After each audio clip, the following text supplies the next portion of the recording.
What's up, guys? It's Meg, and it's that time of the week again where we get to talk about the best show on television, AMC's The Walking Dead. Today we are talking about the season finale of season 4, episode 16, called A. What did you guys think of the episode last night? Wow. I woke up this morning and I was just like, I don't even know what to say. I don't know how to feel about this. The cliffhanger wasn't really that big of a cliffhanger. I mean, yeah, we're totally left hanging and figuring out what's going to happen to these guys at Terminus, and where is Carol and Tyrese and Judith? What if they get stuck? And where's Beth? I mean, there were a lot of little things that were not answered. But, I mean, from the hype about it, I was thinking that it was going to be way more intense. Like, they were going to see someone eaten, but we weren't going to get to see who it was, or something like that. But it was a really good episode. I don't know how to express my feelings. Nobody died. I am so happy. I mean, yeah, we don't know what happened to Beth. She could have been dinner, but we still didn't actually see anyone of our main characters specifically die. Back right after the second half, or the first half, excuse me, of season 4 ended, I did kind of a predictions, and I predicted, well, at that point in time, I didn't really think anyone was gonna die. I remember specifically saying, I just can't see it happening. And then, you know, you kind of get swayed by every single person being convinced. So, you know, yeah, I kind of thought maybe we would see Tyrese go, or maybe some minor characters. But yeah, all in all, I was right in my original thinking that nobody was gonna die, and I'm so thankful. You know, with all of the craziness that has happened in the second half, I'm happy to have it ended on this kind of cliffhanger rather than seeing a bunch of people die and then still having a cliffhanger. What do you guys think about that? I know a lot of you were expecting people to die. How do you feel about no one dying? So let's get right into it. We want to start with the flashbacks first. I was a little thrown off at first about why we were seeing flashbacks of the prison. I mean, that was the first scene of the episode that we saw. And I'm not gonna lie, I was so thrilled to see Herschel again in unique new scenes that we've never seen before. It was so wonderful.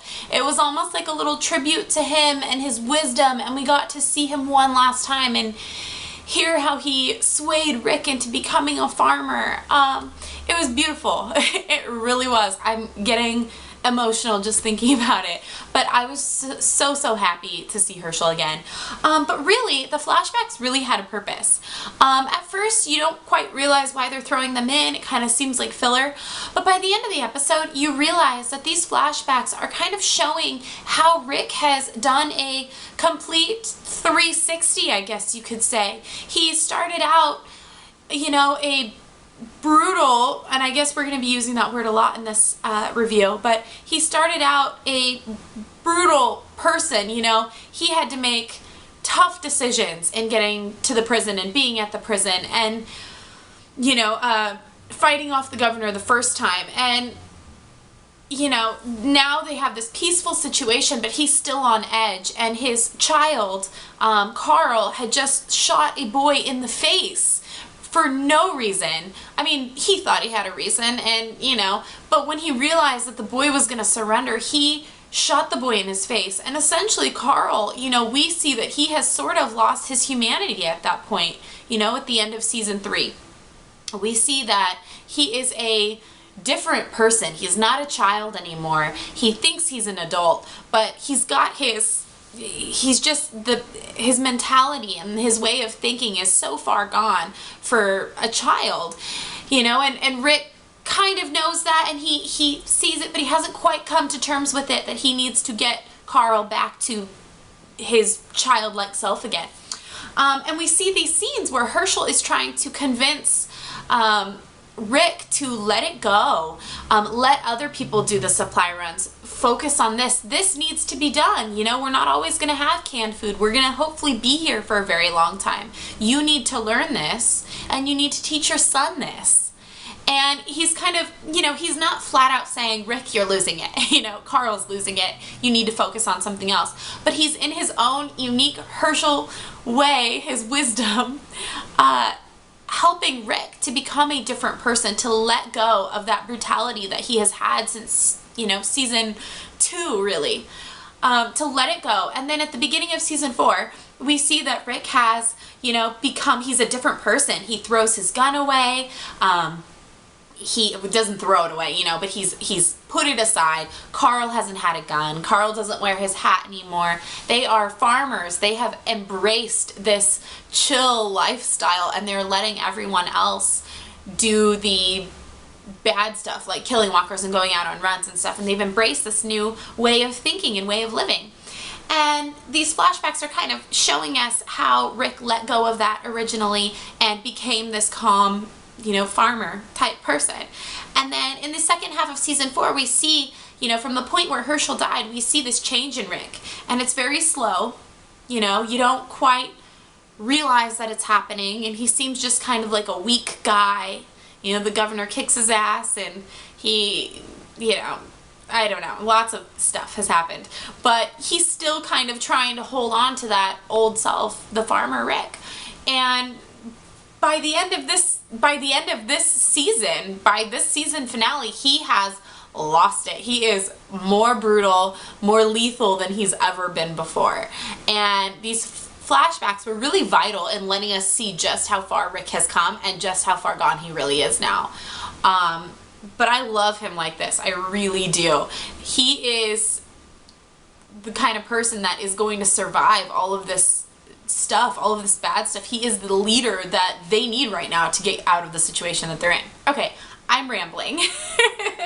Let's talk about the claimers.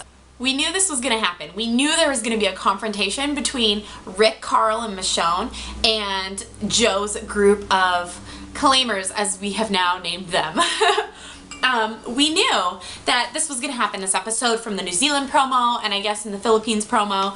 We knew this was going to happen, and it was going to be pretty intense. So it was fairly predictable, having read the comics, what was going to happen.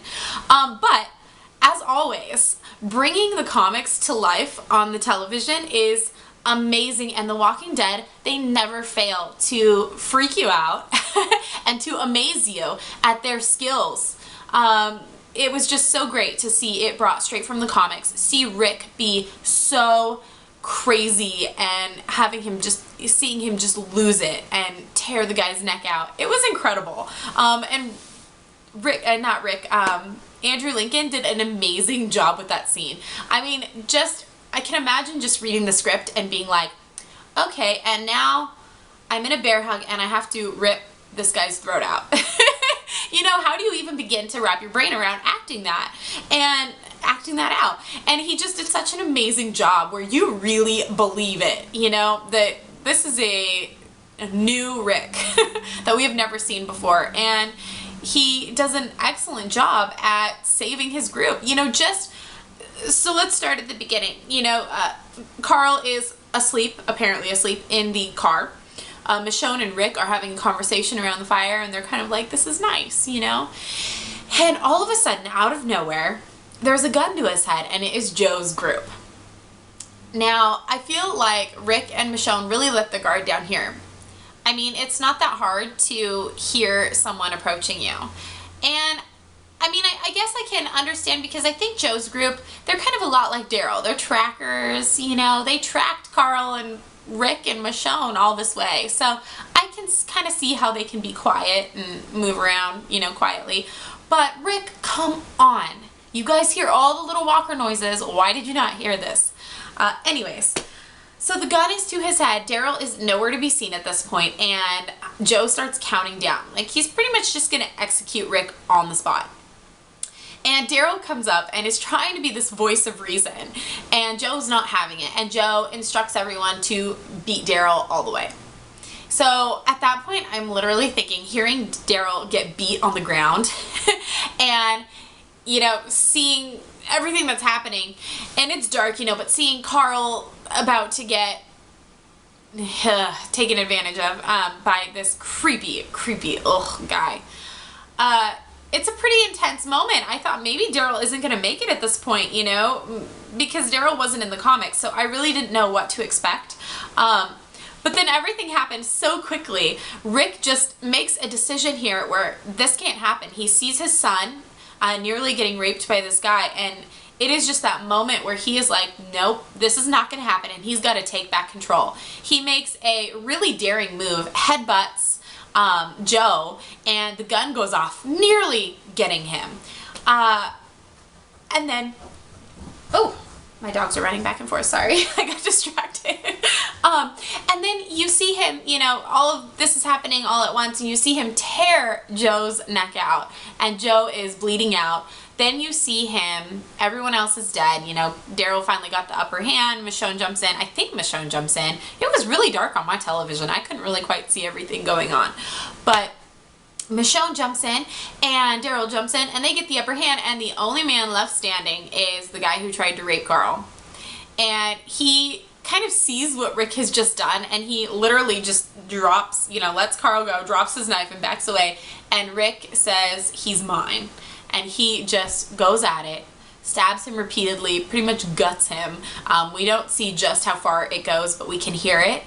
And we see that Carl is hugging Michonne, and he's watching, and he's seeing just how brutal his dad is being. And at that moment, you kind of think Carl is afraid of his dad. Michonne thinks that. But we soon find out a little bit later in the episode that that's not what Carl thinks. You know, Michonne tells him her backstory and how Andre died, and we hear from Carl that it's not really that he's afraid of his dad, it's that he is almost afraid of himself because he feels these same things. He feels like he's a monster too. It's kind of a changing point. They talked about it on The Talking Dead, and it totally made sense that it's a changing point for Carl, because now Carl does feel like he is a monster, whereas at the end of season 3 he just had no qualms about murdering a young boy. He didn't think twice about it, you know, and that is the point right there where Carl has made a significant change from being that person he was at the end of season 3 to where he is now at season 4, and he kind of realizes who he's become. But before that happens, before they get to Terminus, we see Daryl. You know, Daryl's reunited. He expresses in his own Daryl way his remorse for joining Joe's group, and he mentions Beth. He mentions that she's just gone. It's weird to me that that is all he said, because really, I mean, she was kidnapped. She was kidnapped, and maybe this is just his way of coming to terms with that he's never going to see her again. But just to say that she's gone, and not to explain anything, not to explain that she was taken and that's why I was running and came into contact with Joe's group, like I was trying to find her. There's just, I don't know, it really bothered me, you know, that he's like, she's just gone. It also, though, brought back a reminder of what Beth said to Daryl right before, you know, they burned the house down. She said, you're going to miss me so much when I'm gone, Daryl Dixon. You're going to miss me so much. And it just really hit me. I mean, I'm almost wondering, sometimes people just disappear and we don't get that closure. What if we just never see Beth again? That'll be a different topic for later on in the coming months, but I just wanted to point that out for a minute. Okay, enough about Rick. I loved his scenes, but I'm kind of glad that we got to see a lot more of Terminus. I was half expecting us to just see Terminus in like the last 10 minutes of the episode, so I'm kind of happy that the whole Rick thing was resolved within the first half hour. So they get to Terminus, and it is not a good place like we were thinking. So we see Rick and Carl and Michonne, and their approach to Terminus is far different than Maggie and Bob, Glenn, their group's approach. They just walked right up to the gates and walked in. They didn't even really think about the gates being unlocked. The chains just kind of hanging there, about how easy it was, how creepy it was that no one else was around. They just strolled right in. They're so trusting. And then we see Rick's approach, and before they even get close, they veer off into the woods. They bury their bag of guns.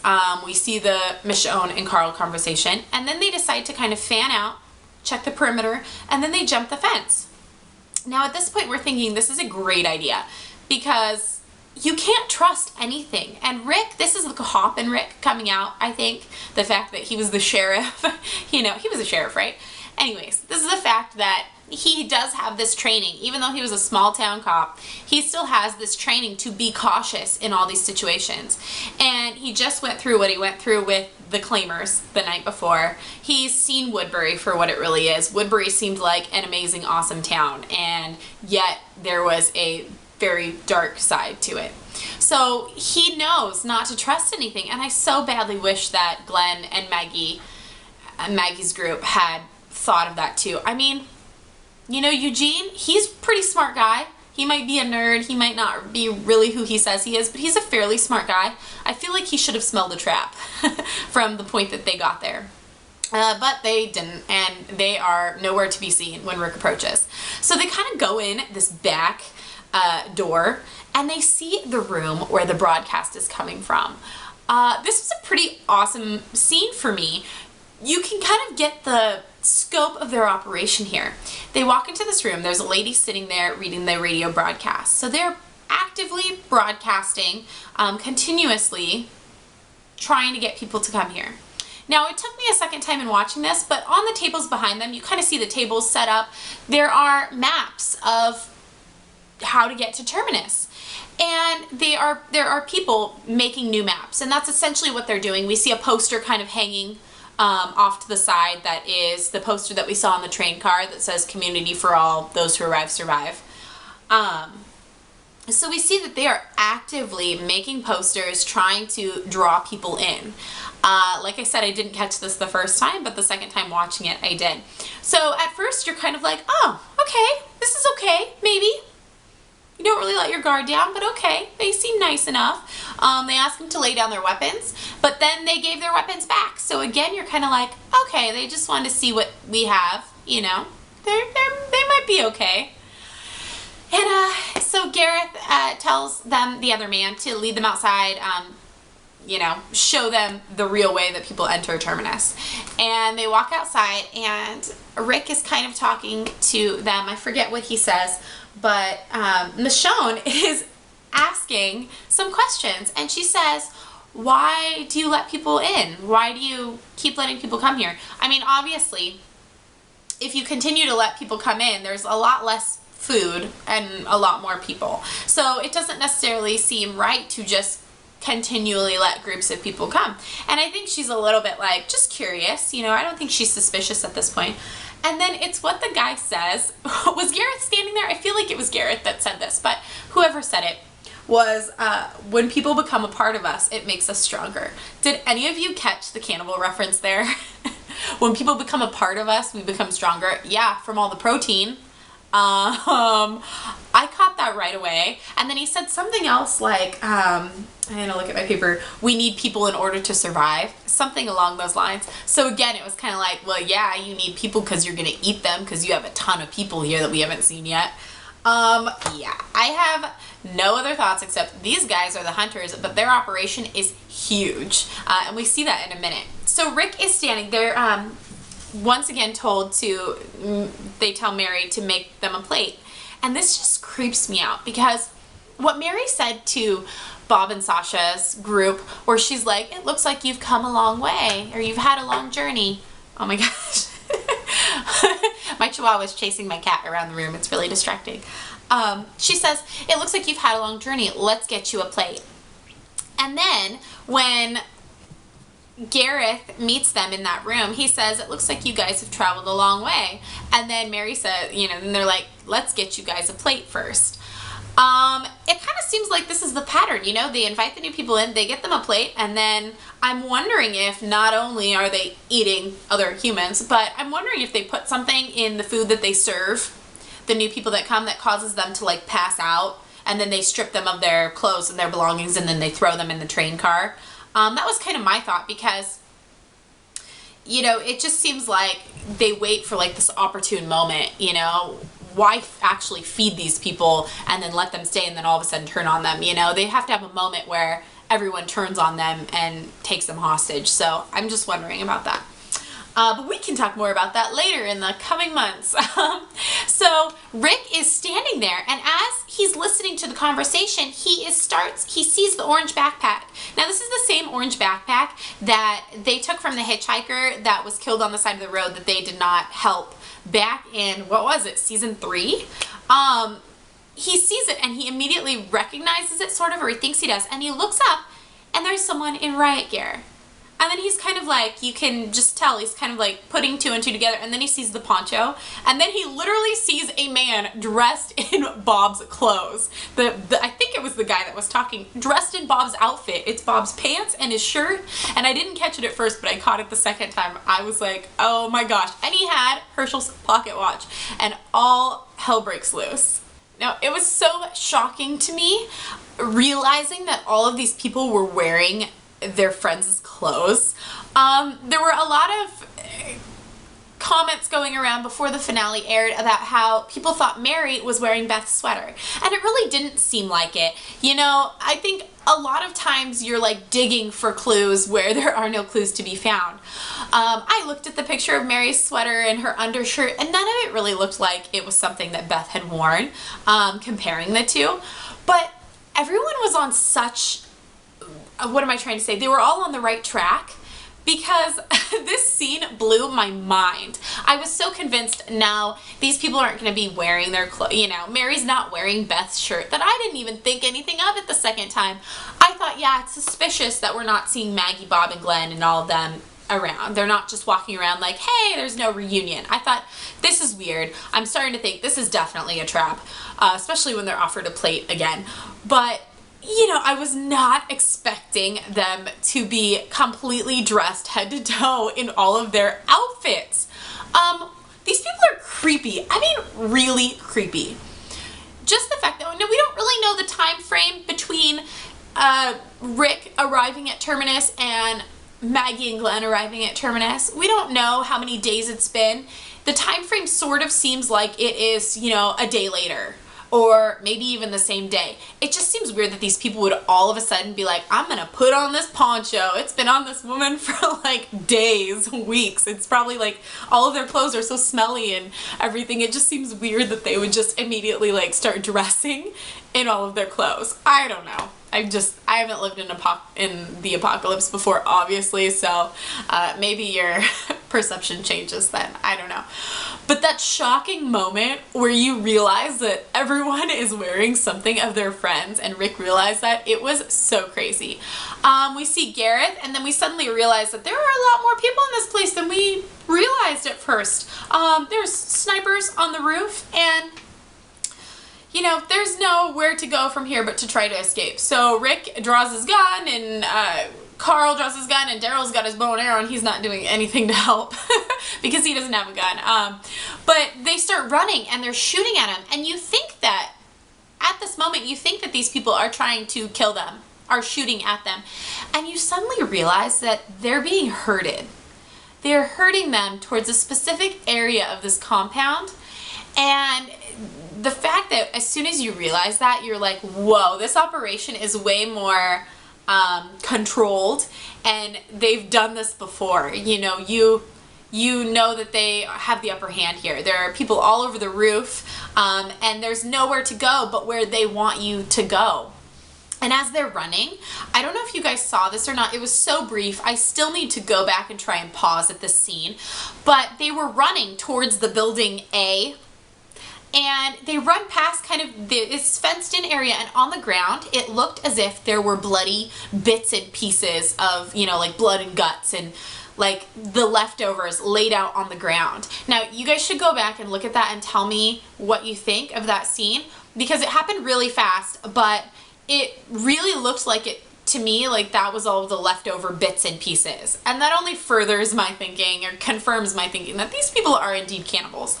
But they're herded into this building A, which you're like, oh my god, that's exactly what the title of the episode is. And there's this room, and there are massive candles everywhere.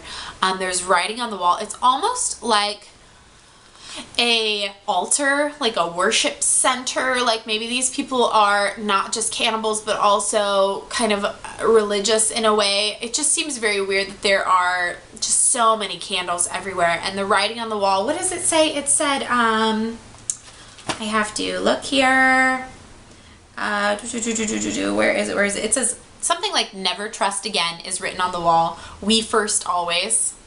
And then on the floor, now I still need to go back and try and pause, but there is writing kind of in circles all over the floor. And either it's names or there's some words or something. If you guys paused it, have a screen cap or anything like that, please let me know and let me know what it says. I'm very interested.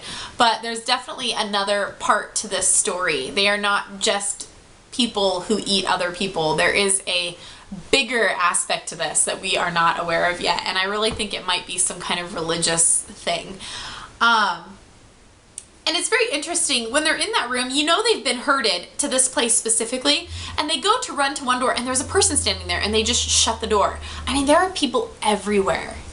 And it was just so, I don't know if you guys caught it, but, or if you felt the same way as me, but as they're running, gates shut just at the right moment. Like, there is a person there waiting, you know, and that door shuts just at the right moment, and everything is so planned out to get them to go where they want them to go, that they all end up, you know, one door is left open conveniently, so they're not just locked in this room, you know, one door shuts and the other door, there's nobody standing there. It's an easy way out. And they go out and they're in this kind of courtyard area, and they're gonna run for the fence, and they realize that on the fence line are like maybe 20 or so people. And at that point, I kind of thought, you know, I think they let them jump the fence. I honestly think that they knew they were out there before Rick had no idea they were being watched. I mean, I honestly think they were expecting them to come in.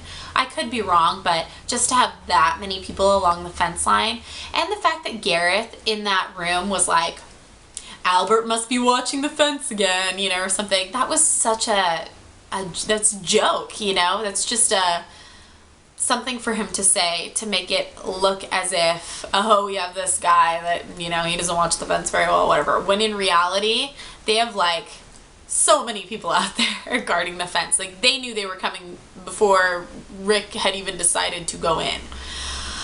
And you just realize how big this operation really is. So they're surrounded. There's nowhere for them to go. The look on Carl's face is just pure terror. It was great acting on Chandler Riggs's part, because he's just staring at his dad like, do something, like, what is happening here, you know? Just a horrific look. And they have to put down their weapons, and it just seems like there is no way out of this. And they're herded over to the train car A. I really want to know what this all stands for. I mean, it looked as if the things were spray painted on. So I wonder what A really stands for. I know a lot of you guys were like, grade A meat. I don't know if it's that or not, but it was very interesting. And inside they find the rest of their group. And it's kind of a semi-happy moment, because they are indeed still alive. Everyone's still alive, and they're reunited. And there's just a brief moment there of, you know, thank God you guys are still alive. And then Rick says his final words, where they don't know who they're, I think they say, what does he say right before that? I forget now, but it was, you know, this moment and you're like, what do we not know? And then he's like, they're screwing with the wrong people. It was pretty much right from the comics there, but I didn't realize it until afterwards, but it was a great final phrase to say. Rick is a new person. He is lethal. So we are left wondering, what is gonna happen? How are they gonna get out of this impossible situation? What has happened to Tyrese and Carol and Judith? Are they almost there? Are they going to just enter Terminus through the front door? Are they going to be cautious? We don't know. We still don't have any idea where Beth is, if she was dinner or if she was taken by someone else. That'll be another topic for another video. But how are they going to survive? Rick is determined. He is confident. He is a new person. He lost a bit of his humanity along the way, and now he kind of knows what needs to be done to survive. I kind of think Eugene will probably figure out some smart way to get themselves out of this. I don't know. There's lots to talk about. You guys, what did you think of this episode? What would you rate it on a scale of 1 to 10? For me, this was by far the best season finale I think that we've had since season 1. I love it. I love the fact that, you know, nobody died, but that they're still in this impossible situation, that probably by the time we come back to season 5, someone will have died. A lot of shit will have gone down. it's gonna be an intense season in October. Okay, you guys, that is it for my review, my very last review until October. This has been an incredible journey. I love you guys so much. Thanks for sticking with me. I hope that you'll stay with me along the break. I'll still be doing topics every week, probably just once a week, on, you know, what are these people at Terminus? How did they find that many people that are cannibals? That's a lot of people there. They all eat people? It's weird. Are they a religious group? What happened to Beth? Who has Beth? Is she there? Has she already been eaten? Will we ever know? Where are Carol and Tyrese and Judith? What will happen with them? There are so many things to talk about, so I hope that you guys will stick with me in the next coming months. Leave me comments down below. What was your favorite part of this episode? Follow me on Instagram and Twitter and Facebook so you can keep up to date with all of my videos, and you can have input. I'll be asking you guys for topics coming up here pretty soon on what my weekly videos should be about. So add me on all those networks, and thank you so much for watching. You guys are the best. I will see you next week. Bye.